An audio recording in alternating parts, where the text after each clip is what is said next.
მოგესალმებათ სატელევიზიო გადაცემა მომლოცველი, რომელიც გახლავთ წმინდანების შესახებ ისტორიების მთხრობელი, მათი ცხოვრების შესახებ არსებული ისტორიების შემსწავლელი მკვლევარი და შესაბამისად ამისი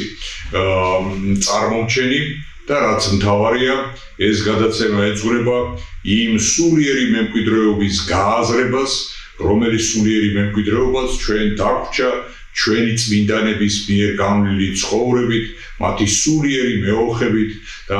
მათი ღვაწლით. ეს სულიერი გამოცდილება ცალ-ცალკე საეკლესიო სწავლების სახით არის შემორჩენილი და ჩვენ სწორედაც ამ სწავლებას, ამ გამოცდილებას, ამ მემკვიდრეობას გთავაზობთ ერთ სატელევიზიო გადაცემაში ჩართულს და ჩატეულს და დღევანდელი გადაცემა ეძღვნება ჩვენთვის ძვირფას და შეიძლება თამამად ითქვას ჩვენთვის ძალიან საყვარელ წმინდას, წმინვალე გიორგის სახელის მატარებელს, ძლევა შემოსულ მხედარს უფლისა ჩვენისას, დიდ მოწამედ წოდებულ წმინდა გიორგის. წმინდა გიორგი საქართველოში საერთოდ არ ყოფილა თავისი ცხოვრების განმავლობაში, მაგრამ იგი ისე ახლოს, ისე განუყრელად იქცა ქართული ცნობიერებისა და ქართული რეალობისთვის დამახასიათებელი და შესიტყვებული და დაკავშირებული გახდა ქართულ რეალობასთან, რომ ფაქტიურად წარმოდგენა წმინდა გიორგის გარეშე დღევანდელი საქართველოსი და მთელი ჩვენი ისტორიისა შეიძლება წარმოდგენაც კი შეუძლებელია. და რატო? წმინდა გიორგის კულტი იმთავითვე შემოვიდა საქართველოში, ქართველებმა იმთავითვე გაითავისეს, გაისიგრძეგანეს ეს წმინდანი და მისი ღვაწლი და ამ წესითა და ამ შინაგანი განწყობით წმინდა გიორგისეული სულისკვეთებით მოდის ქართველი ერი და ეს სულისკვეთება თანხვედრილია ჩვენს ხასიათთან, ჩვენს ეროვნულ მეობასთან, ჩვენს თვითმყოფადობასთან და ძალიან ბევრი რამით მიემსგავსა საქართველოს წმინდა გიორგის და როდესაც ვლაპარაკობთ წმინდა გიორგის კულტზე და მის ძალიან პოპულარულ სახელთან დაკავშირებით, პოპულარული შეიძლება არც თუ მაინც და მაინც მიზანშესწონილია მასთან მიმართებაში ხმარება ამისა, მაგრამ იგი იმდენად სახალხოა, იმდენად საყოველთაოა და იმდენად ძვირფასია მთელი ქართველი ერისთვის, რომ დიახაც მას ეკუთვნის პირველი ადგილი ამ წმინდანთა დასში, რომელიც ერთ-ერთმანეთზე ძვირფასი და ერთ-ერთმანეთზე აღმატებულია წინაშე უფლისა ჩვენისა და წმინდა გიორგი არის ყველაზე უფრო ნიშანდობლივი წმინდანი ქართველებისთვის. აქვე უნდა ითქვას შემდეგი, რომ ქართველებმა იმთავითვე, ანუ წმინდა გიორგის გარდაცვალების შემდეგ ძალიან ჩქარა გაიცნეს წმინდა გიორგი, შეიყვარეს წმინდა გიორგი და გაითავისეს წმინდა გიორგი და ამ პროცესს გარკვეულ წილად ხელი შეუწყო შემდეგმა გარემოებამ. წმინდა გიორგი გახლდათ ნათესავი, ხორციელი ნათესავი, როგორც იტყვიან წმინდა ნინოსი, მათ შორის ბიძაშვილ მამიდაშვილობის მომენტი არის საეკლესიო გადმოცემა ამის თაობაზე და ბიძაშვილ მამიდაშვილობის სანათესაო კავშირი იძებნება მათ შორის და ეს კავშირი მეტყველებს შემდეგზე, რომ წმინდა გიორგის გმირული აღსასრულის და მოწამეობრივი აღსასრულის შემდეგ წმინდა ნინო მოდის საქართველოში, მოაქვს ვაზის ჯვარი, მოაქვს ქრისტეს მცნება და ქრისტეს სიყვარული და ამასთან ერთად მოაქვს წმინდა გიორგის, ანუ ქრისტესთვის წამებული დიდი წმინდანის ისტორია და აცნობს ამ ისტორიას ქართველ ერს და როგორც ქრისტიანული რელიგია შემოიტანა წმინდა ნინომ, ასევე მამ რელიგიასთან ერთად შემოიტანა სიყვარული და დამოკიდებულება და ცნობადობა წმინდა გიორგის მიმართ და წმინდა გიორგისთან დაკავშირებით. წმინდა გიორგი ისე როგორც წმინდა ნინო კაბადოკიიდან იყვნენ, იმასაც ამბობენ რომ იმ პერიოდში კაბადოკიაში ქართული წარმომავლობის ტომები ცხოვრობდნენ, ქართველები ცხოვრობდნენ და გარკვეულწილად ქართველებთან აი ეს კავშირი, ანუ ნათესაური კავშირი მეტყველებს იმაზეც და შეიძლება მეტყველებდეს იმაზეც, რომ არც წმინდა ნინო და არც წმინდა გიორგი უცხო ხალხი არ ყოფილა ქართველებისთვის, მაგრამ ეს ამ შემთხვევაში მნიშვნელოვანი არ არის რამე თუ გარდა იმ ხორციელი ნათესაობისა, ანუ ეროვნული კუთვნილებისა, წმინდა გიორგისა და წმინდა ნინოსთან მიმართებაში იმდენად დიდი სულიერი ერთობაა გამოხატული და იმდენად დიდი სულიერი კავშირია, რომ სხვა კავშირი შეიძლება საძებნი და საძიებელი არც კი იყოს, რამე თუ ეს მაგისტრალური ხაზი აი ამ სულიერი კავშირისა, უფლისმიერი კავშირისა არის თვალსაჩინო და არის ანგარიში გასაწევი. წმინდა გიორგი გახლავთ მოღვაწე მესამე მეოთხე საუკუნეებისა და თუ კიდევ უფრო მეტად დავკონკრეტდებით, მისი მოღვაწეობის თარიღები განისაზღვრება 275 წლიდან 303 წლამდე. ანუ 275 წელს არის მიიჩნევა, რომ წმინდა გიორგი ამ წელს არის დაბადებული 275 წელს და გარდაცვალების თარიღი ცნობილია და შეიძლება ითქვას კარგად ცნობილია და ეს გახლავთ 303 წელი. წმინდა გიორგი წარმომავლობით იყო დიდგვაროვანი წარმომავლობით, მისი მამა იყო მხედართმთავარი იმპერატორის კარზე, ცნობილი მხედართმთავარი, რომელიც უამრავი სასახელო ბრძოლაში ღებულობდა მონაწილეობას და შემდეგ მოწამეობრივად აღესრულა მამა მისი. ერთადერთი შვილი იყო წმინდა გიორგი თავისი მშობლებისა და მამის გავლენით და მათი წარმომავლობის, მაღალი წარმომავლობის წოდებიდან გამომდინარე, მას იმთავითვე კარგი სახელისუფლებო სამსახურის პირობა ჰქონდა საიმპერატორო კარზე. ამას დაემატა ის, რომ წმინდა გიორგი იყო უბადლო ოსტატი ბრძოლისა და საბრძოლო საქმისა, მან თავი გამოიჩინა არაერთ ბრძოლაში და აი ამ მებრძოლის სულისკვეთების გამო მას ესეთი სანდო მხედართმთავრის სახელი ჰქონდა იმპერატორის კარზე. ეს ყველაფერი როგორც იტყვიან, აი ესე სწორხაზოვნად გრძელდებოდა მანამ სანამ იმპერატორმა დიოკლეტიანემ და სწორედაც აი ეს დიოკლეტიანე ისტორიისთვის კარგად ცნობილი სახელის მქონე იმპერატორი, რომელთანაც დაკავშირებულია ქრისტიანების დევნა და ეს რეპრესიული საქმიანობა და ასე შემდეგ და ასე შემდეგ, დაიწყო ქრისტიანების დევნა იმპერატორმა, ანუ გამოკვეთა ეს დევნა, თორე ამ დევნის ფაქტი და მიუღებლობა ქრისტიანებისა სხვა დროსაც ქონია იმპერატორ დიოკლეტიანეს, მაგრამ სახელისუფლებო, ანუ ესეთი ბრძანებითი ფორმა მისცა იმას, რომ ქრისტიანები უნდა ეწამებინათ, ქრისტიანები უნდა გაედევნათ, ქრისტიანები უნდა შეევიწროებინათ და ასე შემდეგ და ეს რეპრესიული სახელმწიფო მანქანა ამოქმედდა რა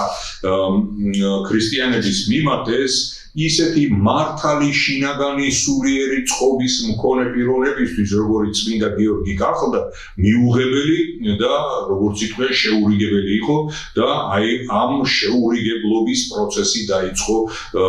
წმინდა გიორგის ფიქრში, მის აზროვნებაში და მან პირველი ნაბიჯი ესეთი გადადგა რა, რომ დაიწყო მივიდა იმპერატორის კარზე და იქ შეკრებილ საიმპერატორო საბჭოს წინაშე განაცხადა, რომ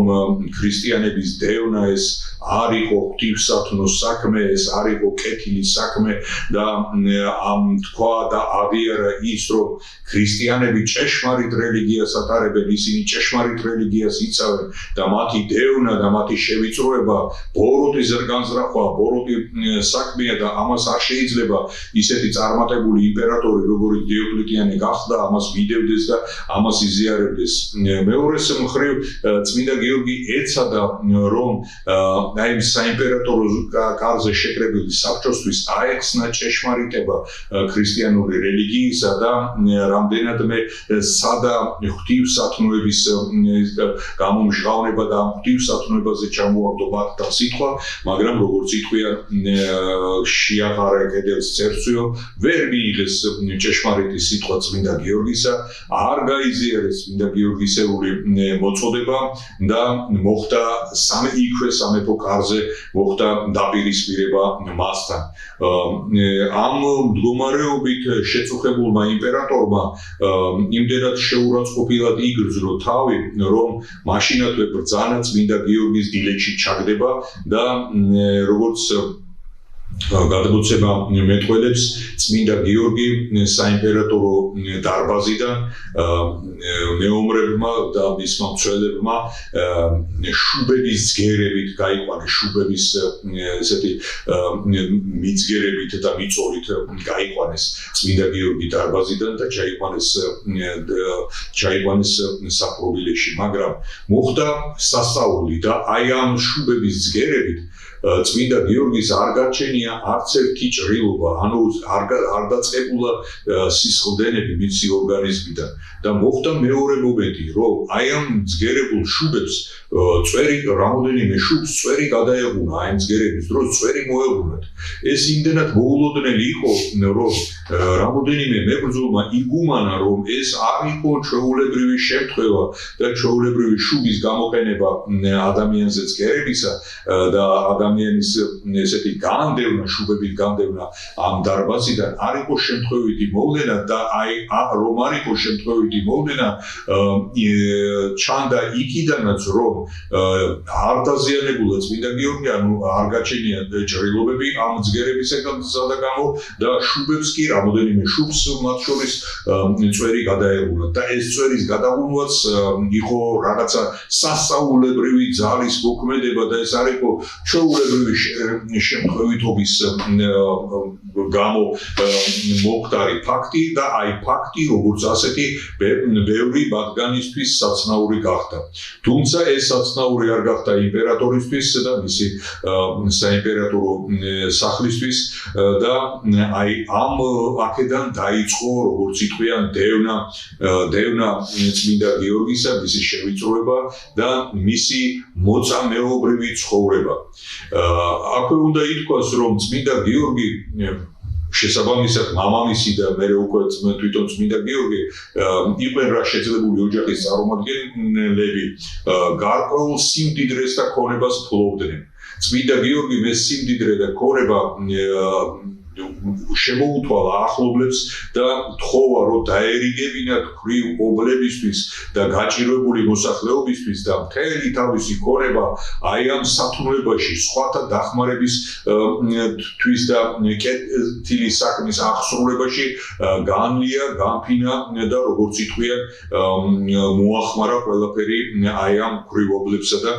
გაჭირვებული ადამიანების მდგომარეობის შესუბუქებას და მთელი თავისი ქონება სათნო ხო, უფლისთვის სათნო საქმეში განაბნინა, როგორც ითქვიან. და დარჩა მარტოხელა კაცი წინაშე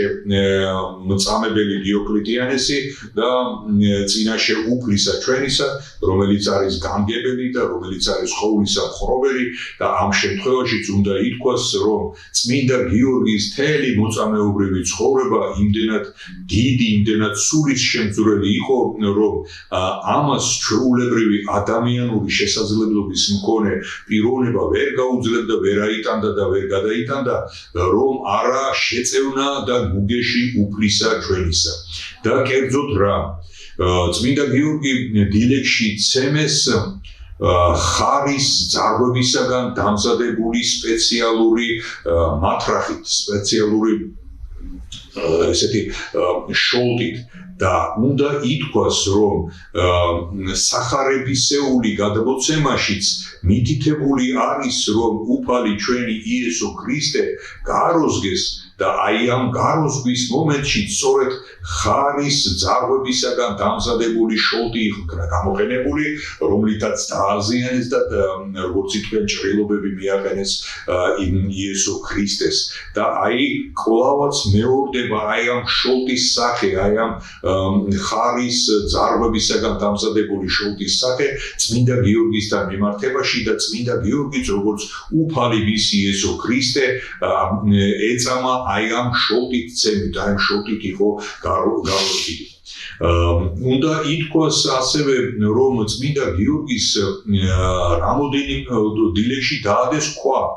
და ეს ქვა იყო დიდი ლოდი, ესეთი გათლილი ლოდი, რომელიც რამოდენიმე კაცმა ასწია ხელში და იატაკზე მყოფ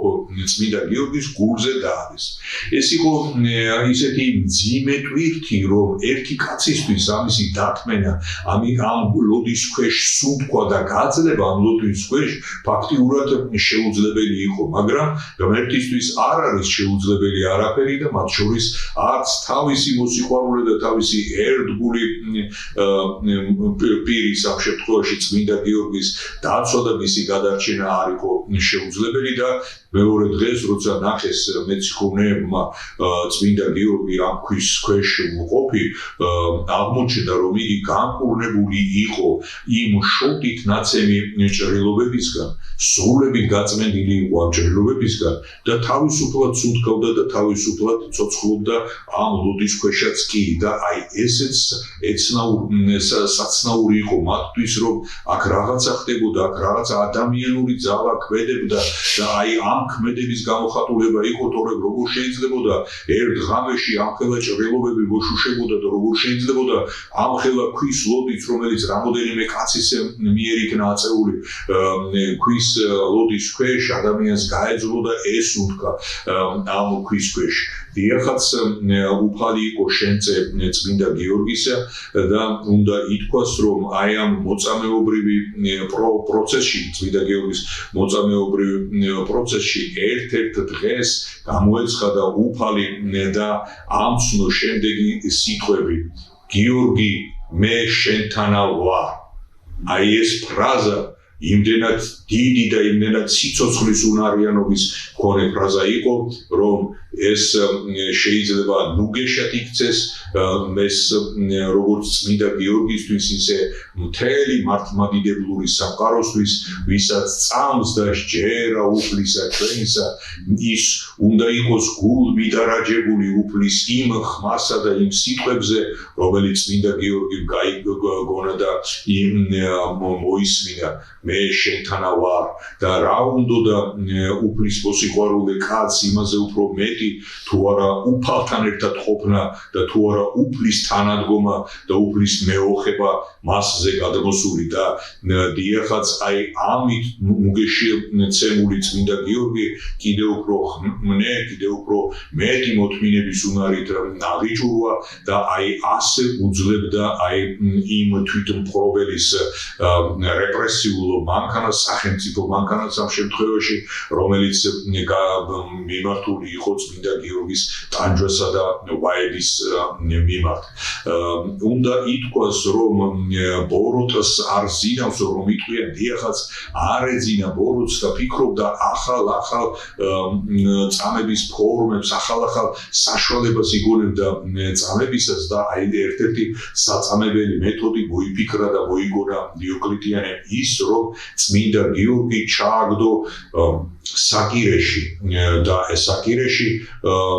სადაც ღვივის ცეცხლი და სადაც კირი იწვის და სამშენებლოდ ვარგისი ხდება აი ამ გამოწვის შედეგად ვარგისი ხდება და როდესაც მეორე დღეს მივიდნენ ნახეს რომ საკირეში წმინდა გიორგი ცოცხალი იყო და არა მარტო ცოცხალი იყო არამედ მთელი ხმით ლოცულობდა ადიდებდა უფალს და ევედრებოდა მის სიწმინდესა და მის საუფლო ნებას და აი ეს ხილვა ესეთი სასწაულებრივი ხილვა რომ საკირეში ცოცხალი გადარჩა ადამიანი სადაც ხვაც იწვის კირი იწვის და კირის გამოსაწვევად მუდმივად არის ეს ყველაფერი შექმნილი და მოფიქრებული და აქ ადამიანი არ იწვის და ადამიანი არა მარტო იწვის, არამედ იმდენად მხნედ გრძნობს თავს, რომ ლოცულობს და ადიდებს უფალს თვისას. და აი ეს საკირეს ყოფნის მომენტიც წმინდა გიორგისთვის ერთ-ერთი ისეთი ნიშანდობლივი მომენტია, რომ დიახაც ის რაც ადამიანისთვის შეუძლებელია, არ არის შეუძლებელი უფლისთვის და შესაძლებელი სწორედაც რომ შესაძლებელია უფლისთვის და ამ შემთხვევაში შესაძლებელი იყო უფლისთვის ის, რომ აი ამ ცეცხლში, აი ამ მკირის წვაში გადაერჩინა წმინდა გიორგი და გადარჩენილიყო. როდესაც წმინდა გიორგის წამებაზე ვლაპარაკობ, შეიძლება ამისი დაკონკრეტება და უფრო ისეთი მასშტაბების ზუსტი განსაზღვრა და კერძოდ ჩვენ საქართველოში აღნიშნა წმინდა გიორგის დღესასწაულს ორჯერ. ეს არის ერთი შემოდგომის წმინდა გიორგის დღესასწაული, რომელიც 23 ნოემბერს აღინიშნება და მეორე არის 6 მაისის გიორგობა, ანუ 6 მაისს განესრულა წმინდა გიორგის ცხოვრება, წმინდა გიორგის თავი მოკვეთეს ამ დროს. და აი ამ თარიღებს შორის არის წმინდა გიორგის მოწამეობრივი ცხოვრება ჩატებული და ეს არის ზუსტად 165 დღე. 165 დღის განმავლობაში გრძელდებოდა წამება წმინდა გიორგისა. აქვე უნდა ითქვას ხსენებული თარიღებთან დაკავშირებით, ხსენებულ თარიღებთან მიმართებაში უნდა ითქვას შემდეგი, რომ წმინდა გიორგის შემოდგომის გიორგობას, ანუ 23 ნოემბერს აღნიშნავენ მხოლოდ საქართველოში და სხვაგან არსად მართლმადიდებლური სამყაროში არავინ არ აღნიშნავს ამ გიორგობას ქართველების გარდა. და რა დღეა ეს? ზოგიერთი ამას განმარტავს, რომ ეს არის წმინდა გიორგის ბორბალზე დაკვრვის დღე, მაგრამ უნდა დავაზუსტოთ, რომ ეს არ არის წმინდა გიორგის ბორბალზე დაკვრვის დღე, ეს არის სწორედ ის დღე, როდესაც წმინდა გიორგი მივიდა იმპერატორთან საიმპერიო დარბაზში და აი ამ იმპერატორთან შეკრებილ საბჭოს წარმომადგენლებს მის საიმპერატორო სახლს, როგორც ითქვიან, ჭეშმარიტი ღმერთი განუცხადა და მოუწოდა ის, რომ ხელი აეღოთ და თავი შეეკავებინათ ქრისტიანების წინააღმდეგ ბრძოლაზე და მათ რეპრესიებზე. და აი ეს არის ერთგვარი ათვლის წერტილი წმინდა გიორგის მოწამეობრივი ცხოვრების დასაწყისისა და ეს არის ის პირველი დღე, როდესაც წმინდა გიორგიმ ეს განაცხადი გააკეთა და ეს არის კალენდარული თვალსაზრისით 23 ნოემბერი. ახალცენით უკვე წმინდა გიორგის ერთ-ერთი კიდევ ერთი მრავალ წამების ფაქტს შორის ერთი ძალიან საინტერესო და მე ვიტყოდი ძალიან ისეთი არაადამიანური წამების ფორმა. წმინდა გიორგი დააკრეს ბორბალზე, ქვეშ დაამაგრეს სპირალისებრი დანები და ეს ბორბალი დაატრიალეს. ყოველი დატრიალების შემდეგ წმინდა გიორგის სხეული აი ამ ალესილ დანებს გაივლიდა, შესაბამისი ჭრილობა სტოვებდა მის ტანზე, მის სხეულზე და აი ესე ბრუნავდა ბორბალს ატრიალებდნენ ესეთი მიზანი მართულად და ესე ისერებოდა სხეული მისი და სდიოდა სისხლი. სხვათა შორის ქართულ იკონოგრაფიაში ეს წამების ეს ფორმა წმინდა გიორგისა აღწერილია, შესრულებულია და გადმოცემულია და მრავალი ხატი და მრავალი ფრესკა არსებობს წმინდა გიორგის ბორბალზე დაკვრისა და მისი ბორბალზე წამების შესახებ და როგორც შემდეგ როდესაც მოხსნეს წმინდა გიორგი ბორბალიდან და სისხლი გამდინარე კვლავ დილეში ჩააგდეს, აქ კვლავაც მოხდა სასწაული და მეორე დღეს არ შეიკრა ჭრილობებმა, პირი შეიკრა და განიკურნა წმინდა გიორგი ამ ჭრილობებისგან განიკურნა, ვინც ამას ხედავდა და ვისაც ჰქონდა სულიერი თვალი, ამით აღფრთოვანებული იყო და ამით როგორც ითქვია ესეთი მეოხებას პოულობდა უფალში და პოულობდა ძალას იმისა, რომ აი რა ხდება და სადურევია უფლის ხელი და სად არის ნება უფლისა გაცხადებული და ვისაც ამისი დანახვა არ შეეძლო და დიოკლეტიანი სწორედ ასეთი გახდა, ის ვერც ხედავდა, ვერც გუმანობდა რასთან ჰქონდა საქმე, თუ რაოდენ დიდი ესეთი მეოხება ტრიალობდა მის გარშემო, უფლისმიერი მეოხება ტრიალობდა და ყველაფერი ამასთან გაუცხოებული იყო მწამებელი დიოკლეტიანი და აი წმინდა გიორგი გიორგი ბორბალზე დაკრული წმინდა გიორგი სწორედაც ის ძლევა შემოსილი მხედარი იყო უფლისა ჩვენისა ის ჩვენ ვახსენეთ უკვე რომ მხედარი იყო იმპერატორისა და ერთ-ერთი თვალსაჩინო მხედარი იყო იმპერატორისა როგორც საერო კაცი და მებრძოლი და შემდეგ ამისა იგი გახდა მხედარი უფლისა ჩვენისა რომელიც თავისი მოწამეობრივი ცხოვრებით შეუდგა უფალს და უღალატოდ უერთგულა უფალს ბოლომდე დაიცვა და უერთგულა იმ საუფლო განწყობილებას რომ არ შეიძლება გატყდე არ შეიძლება უკან დაიხიო და არ შეიძლება კითხვის ნიშნების ქვეშ აღმოჩნდე მაშინ როდესაც შენ გრძნობ უფლის შემწეობას როდესაც იცი უფლის დიდ სულოვნება რომ ის არ მიგატოვებს რომ ის არ გაგწირავს და ჩვენგან უკვე ნახსენები არის თვითონ ის უფლის მიერი ხმაც გიორგი მე შენთან ვარ ეს ხმაც თანამდელი ხმა გახდა წმინდა გიორგისთვის ბანუგეშებელი ხმა გახდა წმინდა გიორგისთვის რომლის ძალითაც იკრებდა იმ ენერგიასა და იმ მოთმინებას რომელიც ჭირდებოდა ასეთი უღმერთო წამებას და ასეთ განსაკუთრებულ წამების ფორმებს განსაკუთრებულ წამების მაგალითებს თუ შეიძლება ასე ითქვას წმინდა გიორგი დარჩა უწმინდესი სახელი ძალიან ძვირფასი სახელი რომელიც სახელიც ჩვენ უკვე ვახსენეთ საუკუნეები მე-4 საუკუნე ანუ 303 წელი მისი გარდაცვალების თარიღი და იქიდან მოყოლებული მოსდევს მთელ მართლმადიდებლურ სამყაროს აი ამ საოცარი მოწამეობრივი ღვაწლით და ყველას ანუგეშებს და ყველას აძლევს მაგალითს იმისას რომ არაფერია წამება იმასთან დაკავშირებით და იმის საპირწონედ რაც ყველაფერი ამის მიმართ და ყველაფერი ამასთან მიმართებაში უფალი გაძლევს უფალი განიჭებს და უფალი განუგეშებს ყველაფერი ამისთვის და დიახაც წმინდა გიორგი ღირსეულად წარმატებით და როგორც იტყვია ღვთიუმოშუღნეობით გაიარა ეს დიდი მოწამეობრივი გზა და ამიტომაც იხსენება წმინდა გიორგი როგორც დიდ მოწამედ უფლისა ჩვენისა წმინდა გიორგის სახელთან ბევრი რამ არის დაკავშირებული და უპირველეს ყოვლისა დაკავშირებულია სალოცავები რომლებიც წმინდა გიორგის სახელს ატარებენ საქართველოში ძალიან ბევრი სალოცავია და ყველა ამ სალოცავში მადლი არის განსხეულებული უფლისა ჩვენისა და სახელი წმინდა გიორგისა როგორც უძლეველი მხედრის უფლის უძლეველი მხედრისა და აი ამ სალოცავების ჩამოთვლა შეიძლება შეუძლებელიც კი იყოს, მაგრამ რამოდენიმე ასეთი სალოცავი მაინც უნდა დავასახელოთ, ეს არის ქაშვეთის წმინდა გიორგი თბილისში რუსთაველის პროსპექტზე, ეს არის ლომისის წმინდა გიორგი მთიულეთში კავკასიონის ქედზე არსებული, ეს არის ილორის წმინდა გიორგი აფხაზეთში, რომელიც ერთ-ერთი საოცარი ტაძარია და საოცარი მადლობის სიდონის მქონე ტაძარია,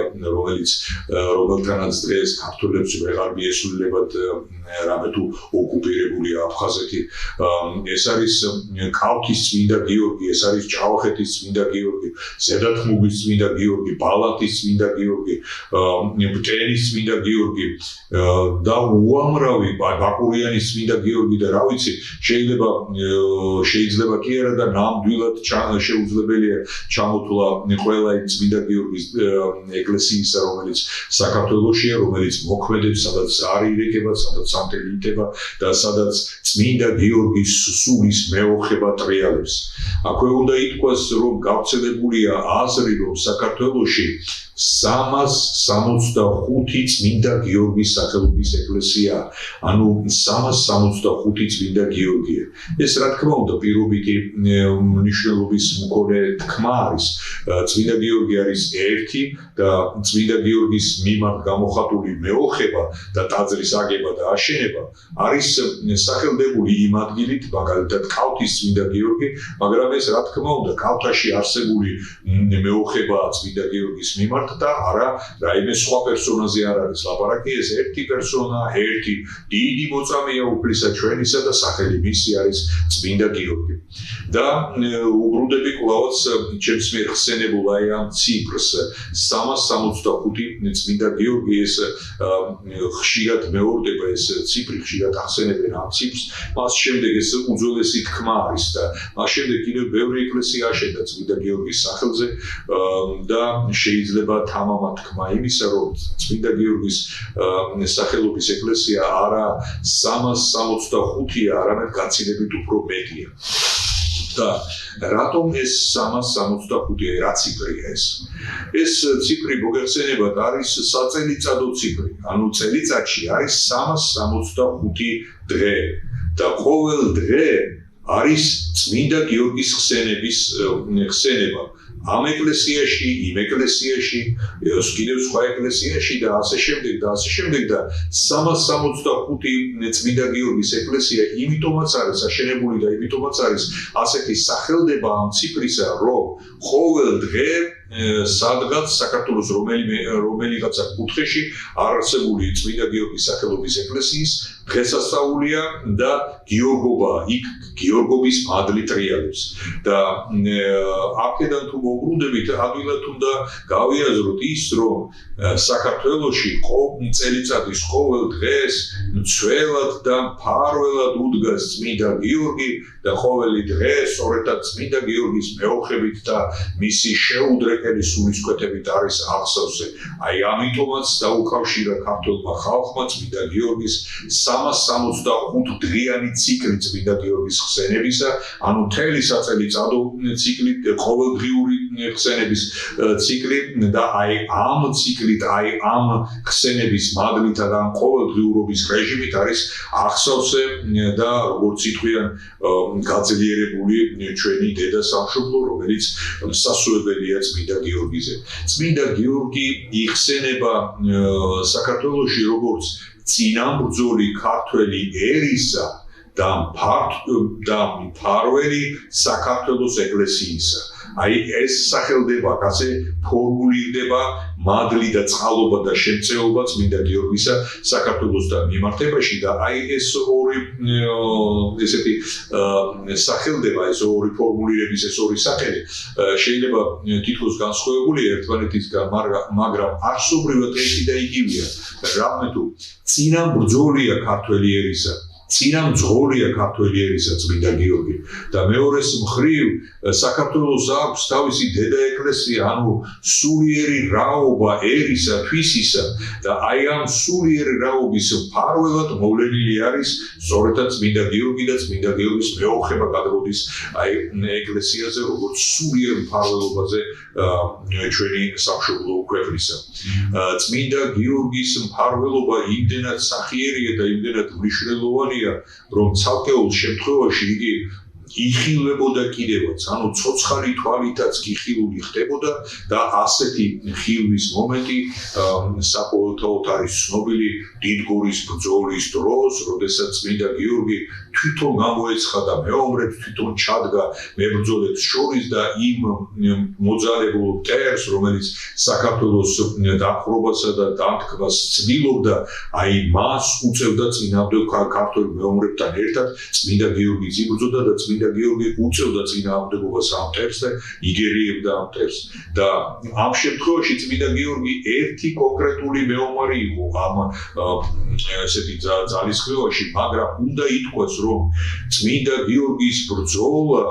აქ იმდენად თვალშისაცემი და იმდენად შთამბეჭდავი იყო, რომ იხილა ყველა თეთრ ცხენზე ამხედრებული შავნაბდიანი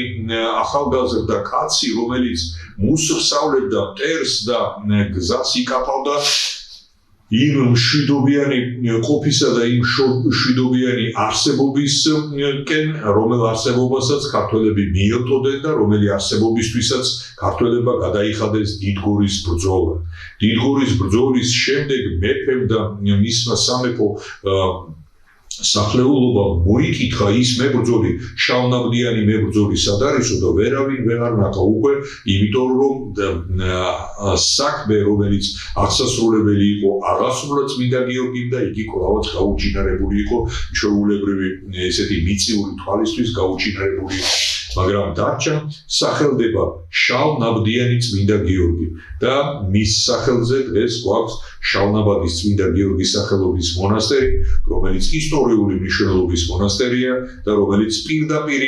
კავშირშია შინაარსობრივ კავშირშია დიდგორის ბრძოლასთან და იქ გამოცხადებულ წმინდა გიორგისთან რომელიც დიახაც შავნაბდიან წმინდა გიორგით იქნა სახელდებული იმთავითვე უნდა ითქვას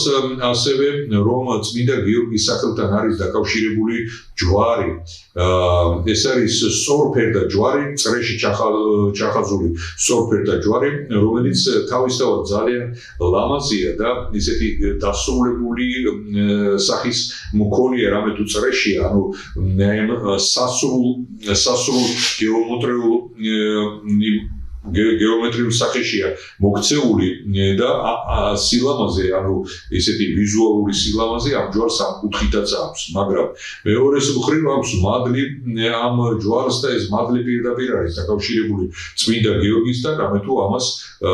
წმინდა გიორგისეულ ჯვარს უწოდებენ მეორეს მხრივ ამ ჯვარს ბოლნურ ჯვარათაც მოიხსენიებენ და ამ მოხსენიების მოხსენიებასაც აქვს თავისი განმარტება და კერძოდ ეს ჯვარი პირველად აღმოჩენილი ანუ უძველესი ფორმა ამ ჯვრის აღმოჩენილი იქნა ბოლნისის სიონის ტაძარზე სადაც ძალიან ლამაზად არის ქვის ჩუქურთმაში ჩართული და იქ ქართული წარწერების ფონზე ცენტრალური ადგილი სწორედაც აი ამ ჯვარს უჭირავს და აი იმ პირველ სახე ამ ჯვრისა რომელიც ბოლნისში იქნა აღმოჩენილი ამიტომ იწოდება ბოლნურ ჯვარად თუმცა ეს ჯვარი არის წმინდა გიორგის ჯვარი და წმინდა გიორგის სახელთან არის დაკავშირებული და ეს კავშირიც შემდეგი შინაარსობრივ გაგრძელებას პოულობს რომ ის ბორბალი რომელზეც წმინდა გიორგი აწამეს ბორბლის შიგნით სწორედაც აი ესეთი სწორფერდა ჯვარი იყო გამოსახული და აი ამ ჯვარზე ტრიალებდა ეს ბორბალი ეს ჯვარი იყო ამ ბორბალის არსობრივი და სიმაგრე და აი ამაზე აღესრულა ის წამება რომელიც წმინდა გიორგის თავს გარდახდა და ამიტომაც წმინდა გიორგის სახელთან არის ეს სწორფერდა ჯვარი რამე თუ მისი ბორბალიდან აგებული ესეთი სახეხატებაა ჯვრისა და აი ამდენად მნიშვნელოვანია და ძვირფასია წმინდა გიორგისეული ჯვარი იგივე ბოლნური ჯვარი რომელიც როგორც უკვე ვთქვით ძალიან ლამაზია და ძალიან ესეთი ვიზუალურად ძალიან შთამბეჭდავია უამრავი ხატი არსებობს წმინდა გიორგისა არის ხატები სადაც წმინდა გიორგი თეთრ ცხენზე ამხედრებულია არის ხატი სადაც წმინდა გიორგი შავი ნაბდით არის შემოსილი და არის ხატი სადაც წმინდა გიორგი ფეხზე დგას თავისი საბრძოლო შესამოსელით დგას ფეხზე და ეს ილორის ხატზეა ძალიან კარგად გამოხატული არის ლომისის ხატი სადაც წმინდა გიორგი გამოსახულია ესეთი ნახევარ ხედვის ნახევარი ფორმით, ანუ არასრული სხეულით, არამედ ნახევარი სხეულით არის გამოსახული, წელზევით არის გამოსახული წმინდა გიორგი, მაგრამ იქ სრულებით ჩატეულია ის სულისკვეთება, რომელიც წმინდა გიორგისთვის არის დამახასიათებელი, ერთის მხრივ ფარი და მეორეს მხრივ შუბი, შემართული შუბი, რომელიც წმინდა გიორგისთვის განუყრელი საბრძოლო იარაღს წარმოადგენდა. ძალიან ბევრი გვარი სასუებს წმინდა გიორგიზე და ძალიან ბევრ გვარს გამორჩეული აქვს წმინდა გიორგის მფარველობა. რაღა შორს წავიდეთ და ჩემი სამელიქიძეო გვარიც წმინდა გიორგის მფარველობის ქვეშაა და სწორედ წმინდა გიორგია მელიქიძეების საგვარეულო მფარველი. შექმნილია წმინდა გიორგის სამელიქიძეო ხატი, საგვარეულო ხატი წმინდა გიორგისა, რომელიც ერთ-ერთი განსაკუთრებული ხატია, მე ვიტყოდი და იგი ისე იმდენად საინტერესო იკონოგრაფიული ნამუშევარია, იგი ეკუთვნის ცნობილ ხატმწერს მაგრაძე ვარი მისი ბატონი ერმილე მაგრაძეს ეკუთვნის ეს ხატი, რომელიც ძალიან საინტერესო ხელოვნების ნიმუშად არის მიჩნეული და ამაზე ექსპერტებმა გააკეთეს ხელოვნებაცოდნეებმა გააკეთეს გარკვეული დაასკვნა. ეს ხატი მივაბრძანეთ რა საპატრიარქოში პატრიარქმა ილია მეორემ გვირჩია რომ და ჩვენი სურვილიც ეს იყო და ვითხოვეთ ეს და პატრიარქმა გვაკურთხა სწორედაც ამ კუთხით და ამ ფორმით რომ მელიქიძეთა წმინდა გიორგის ოქროს ტიხურ ბინაქარში შესრულებული ხატი ყოფილიყო შესამწირი და შესამკობელი ივერიის ღვთისმშობლის ხატისა, რომელი ხატიც ათონის მთიდან ჩამობრძანდა და რომელი ხატიც მოწიწებით, თაყვანისცემით და დიდი სასუებით არის დაბრძანებული თბილისის სიონის ტაძარში. აი ამ ხატის შესამკობელია მელიქიძეთა საგვარეულო ხატი. არის წმინდა გიორგის სახელთან დაკავშირებული ჯაჭვი, რომელიც ასევე სასწაულმოქმედი ჯაჭვია და ასეთი ჯაჭვი არსებობს ლომისის წმინდა გიორგის სახელობის ეკლესიაში. არის წმინდა გიორგის ფარი, რომელსაც გადაცემის მსვლელობის დროს თქვენ ეკრანზე ნახავთ და ეს ფარი გამოჩნდება. ეს არის წმინდა გიორგის ფარი, რომელიც ნაკურთხია და რომელიც დიახაც წმინდა გიორგის სახელსა და მის მადლს უკავშირდება და ეს ერთ-ერთი ის სიწმინდეა, რომელიც სიწმინდეც კვლავაც გვახსენებს წმინდა გიორგის სიდიადეს, მის სულიერ რაობას და უნდა ვთქვათ, რომ წმინდა გიორგის აღსასრული, ანუ 6 მაისის წმინდა გიორგის დღესასწაული არის ერთ-ერთი უმნიშვნელოვანესი დღესასწაული, თუნდაც იმ თვალსაზრისით, რომ წმინდა გიორგის როგორც თქვენთვის ცნობილია, თავი მოკვეთა იმპერატორმა და თავის კვეთით დასრულდა მისი მოწამეობრივი აღსასრული მოწამეობრივი ცხოვრება, თავის კვეთით დასრულდა, მაგრამ ვითარცა უფალმა ჩვენმა სიკვდილი დაამარცხა, ასევე წმინდა გიორგი აი ამ თავის კვეთით, აი ამ თავისი მოკვდინებით და მოწამეობრივი მოკვდინებით დაადასტურა და დაამოწმა უფლის ჭეშმარიტი რწმენა მართლმადიდებლებისთვის ძალიან კარგი და კარგად ცნობილი ჭეშმარიტი ცნება უფლისა ჩვენისა და სწორედაც ეს აღსასრული წმინდა გიორგისეული ეს აღსასრული ერთგვარი დასტური გახდა და ერთგვარი აღიარება გახდა იმ დიდი საღმრთო სიმართლისა, რომელიც მართლმადიდებლობასთან არის დაკავშირებული. ვფიქრობთ წმინდა გიორგიზე და ვგრძნობთ, რომ უამრავი რამ რჩება მასთან დაკავშირებით, სათქმელიც, მოსაყოლიც და გასაზიარებელიც და ჩვენი გადაცემის დრო კი ამოიწურა და შეგახსენეთ. ვიფიქროთ წმინდა გიორგიზე, ვიმართოთ წმინდა გიორგის, ვითხოვოთ მისი შემწეობა და წმინდა გიორგი სწორედაც ის დიდი კადნიერების მქონე წმინდანია წინაშე უფლისა ჩვენისა, რომ მისი კადნიერება, მისი ძალისხმევა შესვენილია და როგორც იტყვიან სათნოა უფლისა ჩვენისთვის და აი ეს შემწეობა, ეს სათნოება წმინდა გიორგისეული შუამდგომლობის ეს სათნოება ეწეოდეს და მფარველობდეს ჩვენს ქვეყანას, ჩვენს ერს და თითოეულ ჩვენთაგანს. დაგლოცოთ წმინდა გიორგი უფლისთვის აღსრულებულმა, ძლევა შემოსილმა და მარად მნათობმა წმინდანმა ჩვენმა, რომელიც გიორგის სახელით, გიორგი უდიდესი სახელია საქართველოში და ესეც არ არის შემთხვევითი, ამაშიც ქართველი ხალხის დამოკიდებულებაა წმინდა გიორგისთან მიმართებაში დაცხადებული და ვიყოთ გეორგიანელები, ვიყოთ წმინდა გიორგის მიმდევრები და ვიყოთ იმ სულისკვეთებისა და იმ სულიერი რაობის დამცველები, რომელი რაობაც წარმოაჩინა და მაგალითად მოგვცა წმინდა გიორგი, გვეწეოდეს მისი მადლი.